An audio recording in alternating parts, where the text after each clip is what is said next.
കലോത്സവത്തിന് ഇന്ന് 5ാം ദിനം കലോത്സവം അവസാനിക്കുകയാണ്. വിദ്യാർത്ഥികൾ തമ്മിൽ വാശിയേറിയ പോരാട്ടം തന്നെയാണ് നടക്കുന്നത്. കലോത്സവത്തിന്റെ സമഗ്ര കവറേജുമായി കേരള വിഷൻ ന്യൂസും ഈ കലോത്സവത്തിൽ ചേരുകയാണ്. കാണാം കേരള വിഷൻ ന്യൂസ് കലക്കൻ പൂരം.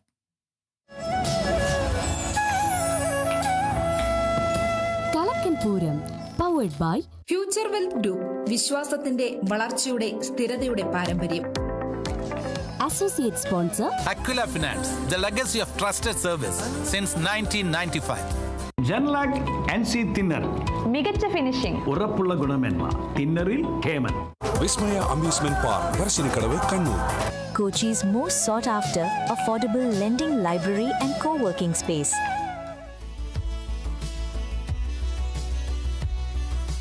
പൂരനഗരിയിലെ കൊടിയേറിയ കലാപൂരത്തിന് ഇന്ന് കൊട്ടിയിറക്കം. ആദ്യ ദിനത്തിലെ ആധിപത്യം നിലനിർത്തി കണ്ണൂര് മുന്നേറുകയാണ്. വൈകിട്ട് നടക്കുന്ന സമാപന സമ്മേളനം പ്രതിപക്ഷ നേതാവ് ഉദ്ഘാടനം ചെയ്യും. മോഹൻലാലാണ് മുഖ്യാതിഥി. കലോത്സവ നഗരിയിൽ നിന്നും കേരള വിഷൻ ന്യൂസ് ടീമും ചേരുന്നു. ജോസഫ് അഗസ്റ്റിനും അതുപോലെ തന്നെ വിജിതയുമാണ് ചേരുന്നത്. ആദ്യം തന്നെ ഗുഡ് മോർണിംഗ്. ഇന്ന് ഈ ഒരു 5 ദിവസം നീണ്ടുനിന്ന കലാമാമാങ്കത്തിന് ഇന്ന് തിരശീല വീഴുകയാണ്. കണ്ണൂർ തന്നെയാണ് ഇപ്പോഴും മുന്നിൽ നിൽക്കുന്നത്. തൊട്ടു പിന്നാലെ തന്നെ തൃശ്ശൂരും മുന്നേറുകയാണ്. കൂടുതൽ വിവരങ്ങൾ എന്തൊക്കെയാണ്? Good morning Deepthi. സൂചിപ്പിച്ചതുപോലെ തന്നെ കണ്ണൂരും തൃശ്ശൂരും കപ്പടിക്കാൻ ഇഞ്ചോടിഞ്ച് പോരാട്ടമാണ് ഇപ്പോൾ നടത്തിക്കൊണ്ടിരിക്കുന്നത്. വാശിയേറിയ പോരാട്ടത്തിൽ ആർക്കായിരിക്കും കപ്പ് എന്നുള്ളതാണ് ഏറ്റവും പ്രധാനപ്പെട്ടത്. അതിനു മുമ്പ്, അതായത് തൃശ്ശൂരിൽ കപ്പെടുക്കുന്നതിന് മുമ്പ് കലാകിരീടം അത് കണ്ണൂരിനായിരുന്നു. ഇപ്പോൾ കണ്ണൂരിൻ്റെ മക്കൾ തിരിച്ചു പിടിക്കുമെന്നാണ് പറഞ്ഞിട്ടുള്ളത്. പക്ഷേ ജോസഫ് ശ്രദ്ധിക്കേണ്ട കാര്യം അവിടെ പാലക്കാടും തൊട്ടു പിറകിലുണ്ട് എന്നുള്ളതാണ്. തൃശ്ശൂരും പാലക്കാടും തമ്മിൽ ചെറിയൊരു വ്യത്യാസം, ഒരു മാർക്കിന്റെ വ്യത്യാസം മാത്രമാണുള്ളത്. ചാൻസ് അവിടെ പാലക്കാടിനും ഉണ്ട്.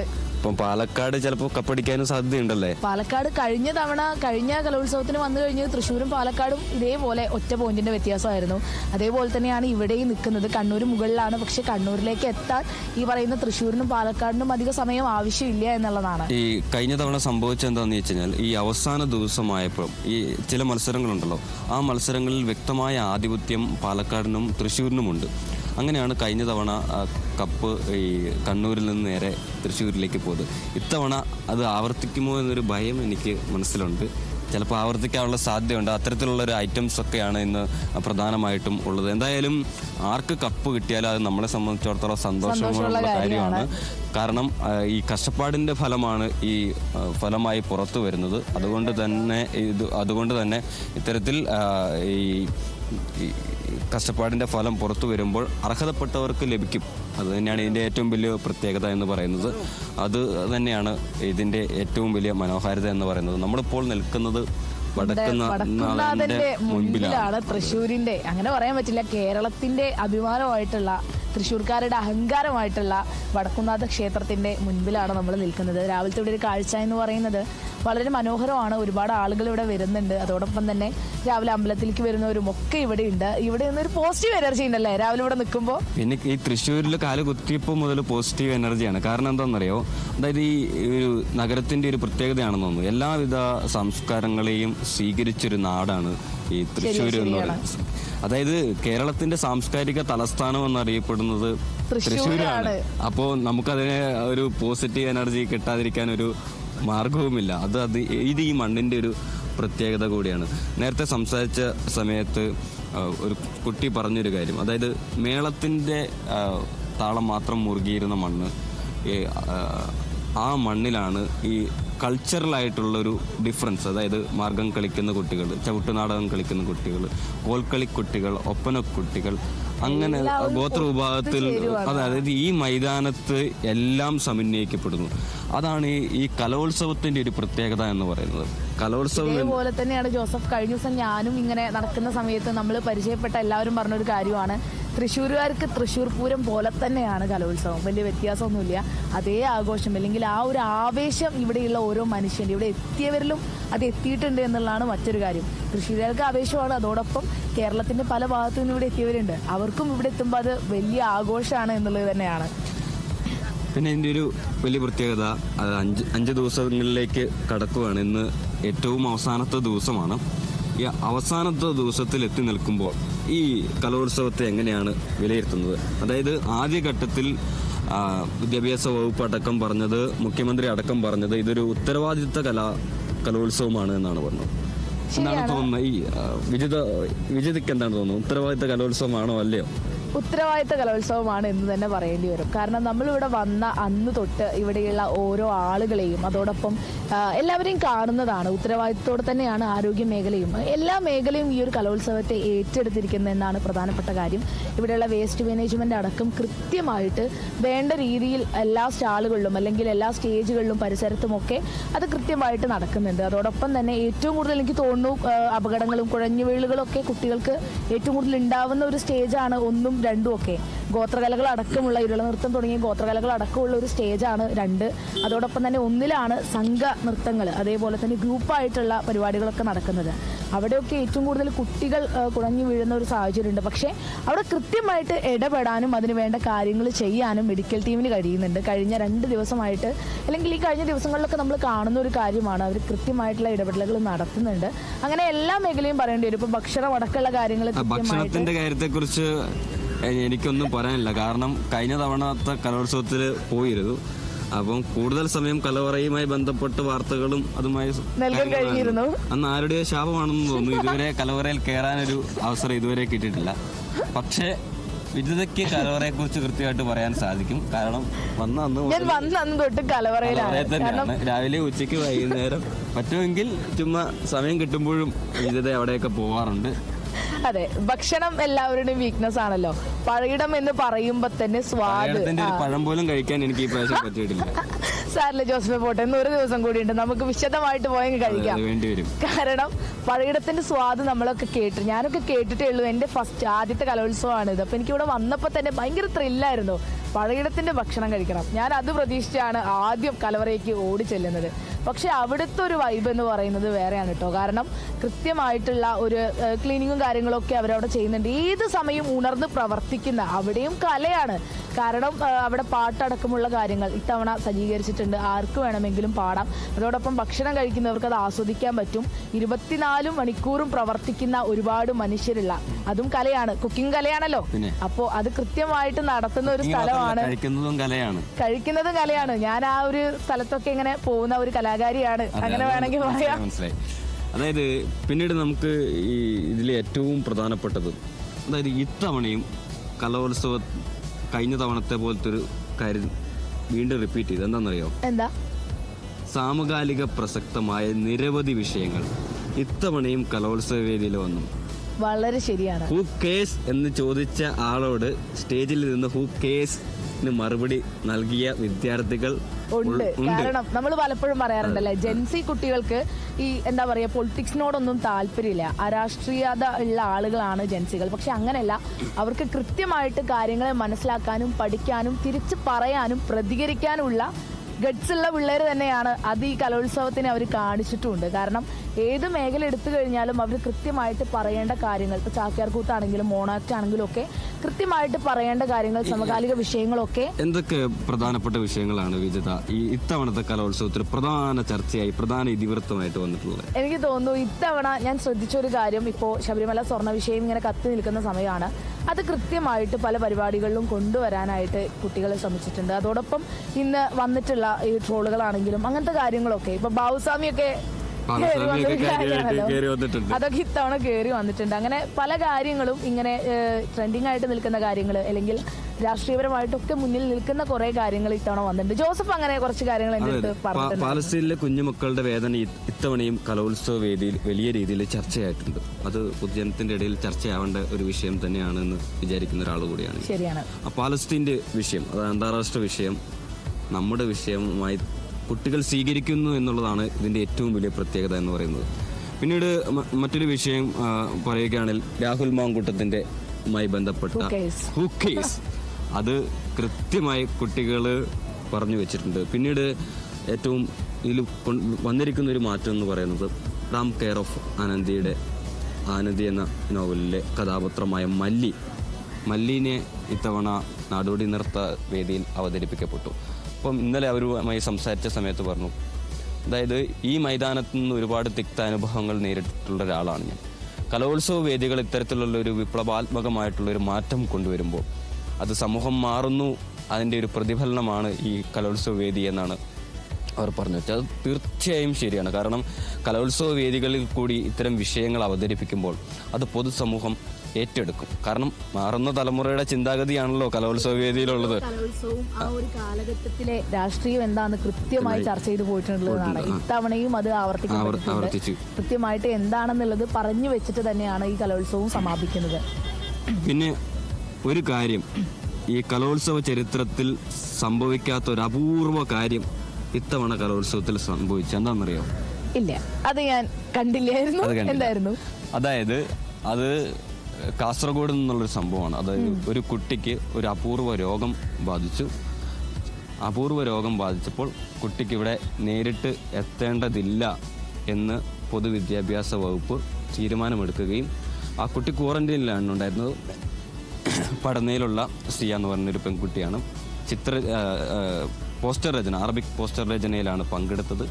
ആ പെൺകുട്ടിക്ക് വിദ്യാഭ്യാസ വകുപ്പിൻ്റെ നേരിട്ട്, അതായത് വീട്ടിലിരുന്ന് തന്നെ ആ മത്സരത്തിൽ പങ്കെടുക്കാൻ പറ്റി. അത് കലോത്സവ ചരിത്രത്തിൽ വലിയ അപൂർവങ്ങളായിട്ടുള്ളൊരു സംഭവമാണ്. അപ്പം കലോത്സവവും സാങ്കേതികപരമായിട്ടും ടെക്നിക്കലായിട്ടും ആശയപരമായിട്ടും എല്ലാ തരത്തിലും മാറ്റങ്ങൾക്ക് വിധേയമായിക്കൊണ്ടിരിക്കുകയാണ്. നമ്മൾ നേരത്തെ സൂചിപ്പിച്ചതുപോലെ തന്നെ അതിന്റെ പിന്നണിയിൽ പ്രവർത്തിച്ചവരെ കൂടി ഈ നിമിഷം ഒന്ന് ഓർത്തെടുക്കുകയാണ്. ഇങ്ങനെ ഒരു അവസരം ഒരുക്കി കൊടുത്തത് വലിയൊരു കാര്യം തന്നെയാണ്. കാരണം ഒരാൾക്ക് പങ്കെടുക്കാൻ പറ്റുന്നില്ലെങ്കിൽ അവരുടെ കഴിവ് അവിടെ തെളിയിക്കപ്പെടേണ്ടതുണ്ട്, അല്ലേ? നമുക്ക് സ്റ്റേജ് കിട്ടിയില്ല എന്ന് വിചാരിച്ചിട്ട് കഴിവുകൾ നമുക്ക് മാറ്റി വെക്കാനായിട്ട് പറ്റില്ല. അപ്പൊ അതിന് കൃത്യമായിട്ടൊരു സ്റ്റേജ് ഒരുക്കി കൊടുത്തവരും കൂടെ ഈ ഒരു നിമിഷത്തിൽ നമ്മൾ ആ ഒരു കാര്യം കൂടി പറഞ്ഞു വെക്കുകയാണ്. അതെ അതെ അതെ. പിന്നെ ഇതിൻ്റെ ഏറ്റവും വലിയൊരു പ്രത്യേകത, അതായത് ഇത്തവണയും കലോത്സവത്തിൽ ഏറെ ചർച്ച ചെയ്യപ്പെട്ടൊരു വിഷയം എന്ന് പറയുന്നത് ലഹരിക്കെതിരെ പോരാട്ടം. അത് കലോത്സവത്തിലെ പ്രോഗ്രാമിന് പുറമെ ഇവിടെ കൃത്യമായിട്ട് തെരുവ് നാടകങ്ങൾ അടക്കം ഇതുമായി പാവനാടകങ്ങൾ, മൂകാഭിനയം, പോലീസും എക്സൈസിൻ്റെയും സംരംഭങ്ങൾ, ഈ വിശ്വശാന്തി ഫൗണ്ടേഷൻ്റെ ആളുകൾ, മോഹൻലാൽ ഇന്ന് നേരിട്ട് വന്ന് ഈ ലഹരിക്കെതിരെ എന്നുള്ളൊരു ക്യാമ്പയിന് വലിയ രീതിയിലുള്ള പ്രചരണം കൊടുക്കുന്നുണ്ട്. അതായത് ലഹരിയാണ് യഥാർത്ഥ വിപത്ത്. വിദ്യാർത്ഥികളുടെ ഇടയിൽ മാത്രമല്ല, സമൂഹത്തിൻ്റെ ഇടയിൽ ലഹരിയാണ് യഥാർത്ഥ വിപത്ത് എന്ന് പറഞ്ഞു വെക്കുന്ന ഒരു കലോത്സവം കൂടിയാണിത്. ലഹരിക്കെതിരെ വലിയ രീതിയിലുള്ള ക്യാമ്പയിൻ, അത് പരിപാടികളുടെ നടത്തിപ്പിൻ്റെ കാര്യത്തിലായാലും സ്റ്റാളുകൾ കേന്ദ്രീകരിച്ചുള്ള പരിപാടികളുടെ കാര്യത്തിലായാലും മറ്റ് നടത്തപ്പെടുന്ന പൊതുപരിപാടികളിലും ഇതുമായി ബന്ധപ്പെട്ട് കുറേ പൊതുപരിപാടികൾ നടത്താറുണ്ട്. ആ പൊതുപരിപാടികളുടെ കാര്യത്തിലും ഇത് സംഭവിച്ചിട്ടുണ്ട്. ലഹരി എന്ന് പറയുന്നത് കായികം ആണ്, കലയാണ്, ആരോഗ്യമാണ്, പാഷനാണ്. ഇതാണ് യഥാർത്ഥ ലഹരി. ജീവിതം തന്നെയാണ് ലഹരി എന്നാണ്. ഇതാണ് ഞാനും പറയാൻ വന്നത്. കാരണം നേരത്തെ നമ്മൾ വന്നപ്പോൾ പല സ്റ്റാളുകളും, ആരോഗ്യവകുപ്പിന്റെ അടക്കം സ്റ്റാളുകളിൽ പല ഗെയിംസ് ഒക്കെ കുട്ടികൾക്ക് വേണ്ടി, കുട്ടികൾക്കെന്നല്ല പങ്കെടുക്കുന്ന അവിടെ വരുന്ന എല്ലാവർക്കും വേണ്ടി ഒരുക്കിയിട്ടുണ്ടായിരുന്നു. ഇതിലൊക്കെ പറയുന്നത് കലയാണ് ലഹരി. നമ്മുടെ ഉന്നം എങ്ങോട്ടാണ്? ജീവിതത്തിന്റെ ലക്ഷ്യങ്ങളിലേക്കാണ് പോകേണ്ടത്, ഒരിക്കലും ലഹരിയിലേക്കല്ല.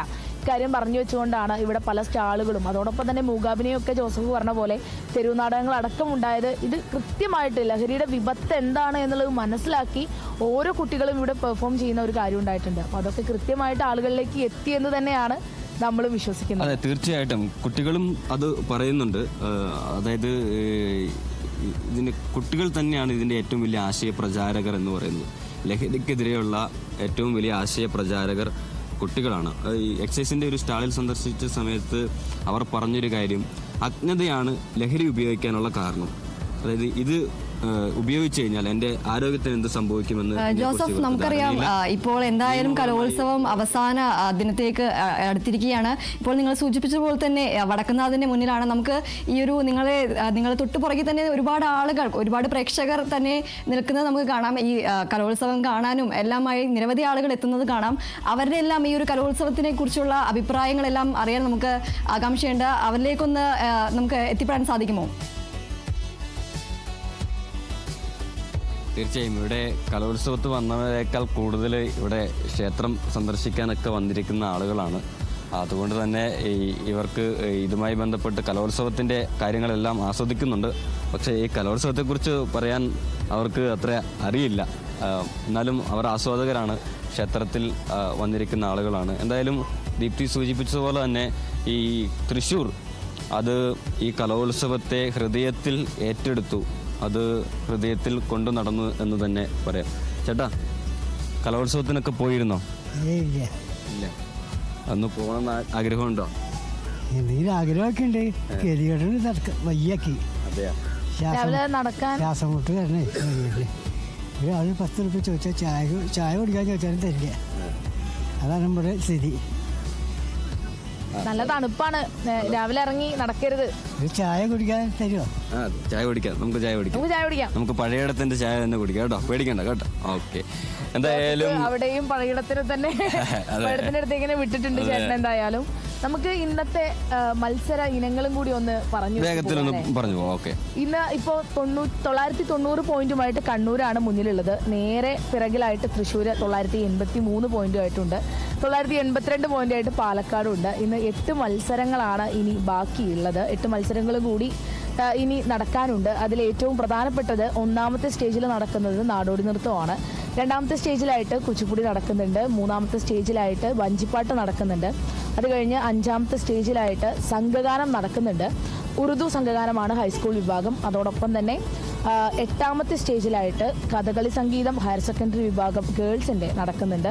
അതോടൊപ്പം തന്നെ ഇനിയുള്ളത് 14ാമത്തെ സ്റ്റേജിലായിട്ട് ശാസ്ത്രീയ സംഗീതം ഹൈസ്കൂൾ വിഭാഗം ബോയ്സിൻ്റെ ഉണ്ട്.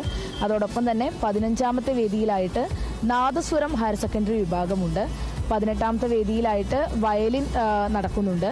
അതിനുശേഷം 22ാമത്തെ വേദിയിലായിട്ട് ബാൻഡ് മേളവും 24ാമത്തെ വേദിയിലായിട്ട് ഹയർ സെക്കൻഡറി വിഭാഗം ബാൻഡ് മേളവും നടക്കുന്നുണ്ട്. അപ്പോൾ ഇത്രയും മത്സരങ്ങൾ കൂടി കഴിയുമ്പോൾ ഏകദേശം ഒരു ഉച്ചയ്ക്ക് ആകുമ്പോഴേക്ക് തന്നെ എങ്ങോട്ടാണ് കപ്പ്, സ്വർണ്ണക്കപ്പ് ആർക്ക് എന്നുള്ള ഒരു കാര്യത്തിൽ ഏകദേശം ഒരു കഴിഞ്ഞ തവണ ഈ പോയിന്റ് നിലയിൽ വലിയ രീതിയിലുള്ള വ്യത്യാസങ്ങളുണ്ടായിരുന്നു. അപ്പോൾ ഒരു ഉച്ച സമയമായപ്പോൾ തൃശ്ശൂരിൻ്റെ അന്നത്തെ മേയർ വന്നിരുന്നു. മേയർ വന്നിരുന്നു.